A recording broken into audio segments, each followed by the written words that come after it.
राहुल गांधी ने hydrogen bomb के बाद वो बम फोड़ दिया जिससे भाजपा बेचैन हो गई। राहुल गांधी को चुनाव आयोग ने 7 दिन का वक्त दिया था और अब राहुल गांधी ने चुनाव आयोग को 7 दिन का अल्टीमेटम दे दिया है। देखिए अल्टीमेटम वॉर। समक्ष सारे मीडिया के समक्ष ये कहना कि अगर मतदाता सूची में आपका नाम एक बार और है तो आपने 2 बार मतदान किया होगा और कानूनी अपराध किया होगा, और मेरे सर सारे मतदाताओं को अपराधी बनाना और चुनाव आयोग शांत रहे, संभव नहीं। हलफनामा देना होगा या देश से माफी मांगनी होगी, तीसरा विकल्प नहीं है। आपके माध्यम से मैं यह भी कहना चाहता हूं, अगर 7 दिन में हलफनामा नहीं मिला तो इसका अर्थ ये सारे आरोप निराधार हैं और हमारे मतदाताओं को यह कहना कि वो फर्जी हैं, इसके ऊपर जो भी इस व्यक्त बात को बोल रहा है उसको माफी मांगनी चाहिए। ज्ञानेश कुमार जी, आप अपना काम कीजिए। आपने ओथ लिया है, आप हिंदुस्तान के चीफ इलेक्शन कमिश्नर हैं। आपसे कर्नाटक की सीआईडी सबूत मांग रही है। आप कर्नाटक की सीआईडी को यह सबूत 1 सप्ताह के अंदर दे दीजिए, नहीं तो पूरा हिंदुस्तान के सारे युवा इस बात को एक्सेप्ट करेंगे कि आप हिंदुस्तान के कॉन्स्टिट्यूशन, हिंदुस्तान के संविधान की हत्या में शामिल हो, हिंदुस्तान के संविधान की रक्षा नहीं कर रहे हो और वोट चोरों की आप मदद कर रहे हो। Thank you. और थोड़ी देर में हम आपको हाइड्रोजन बम दिखाने जा रहे हैं। राहुल गांधी ने वोट चोरी के खुलासे के बाद जेनजी का नाम ले लिया है। जेनजी वो नाम है जिसे सुनते ही भाजपा ऐसे भड़कती है जैसे लाल कपड़ा देख करके सांड भड़क जाता है।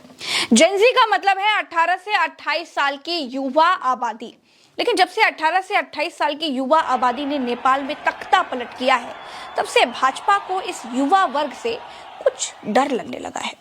जेनजी नाम का शब्द सुनते ही भाजपा को लगने लगता है भीड़ सिंहासन की तरफ बढ़ रही है। जब से राहुल गांधी ने जेनजी का नाम लिया है, तब से बात बात पर युवा युवा करने वाली भाजपा के तोते उड़ गए हैं। भाजपा का बस चले तो जेनजी शब्द पर ही बैन लगा दे, भारत में जेनजी शब्द बोलने पर प्रतिबंध लगा दे। जेनजी पर राहुल गांधी ने क्या कहा, आपको सुनना चाहिए। उन्होंने कहा, देश के युवा, देश के स्टूडेंट्स, देश के जेनजी संविधान को बचाएंगे, लोकतंत्र की रक्षा करेंगे और वोट चोरी को रोकेंगे। मैं उनके साथ हमेशा खड़ा हूं। नेपाल में जेनजी यानी 18 से 28 साल के लोगों ने नेपाल की सरकार को जड़ से उखाड़ कर फेंक दिया था। इसीलिए भाजपा को डर लग रहा है कि कहीं नेपाल जैसा यहां भी ना हो जाए। लेकिन भारत के युवा भाजपा जैसे नहीं हैं। यहां के युवा संविधान पर भरोसा करने वाले हैं। राहुल गांधी ने कहीं भी नहीं कहा कि देश के जेनजी लोग भाजपा से गद्दी छीन लें।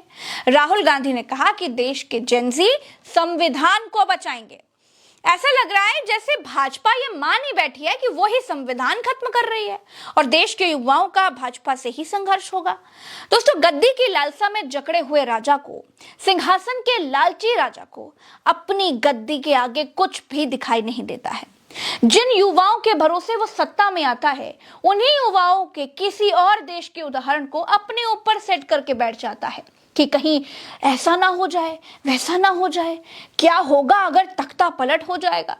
एक डरे हुए राजा को हर वक्त अपनी गद्दी बचाए रखने की चिंता सताती रहती है।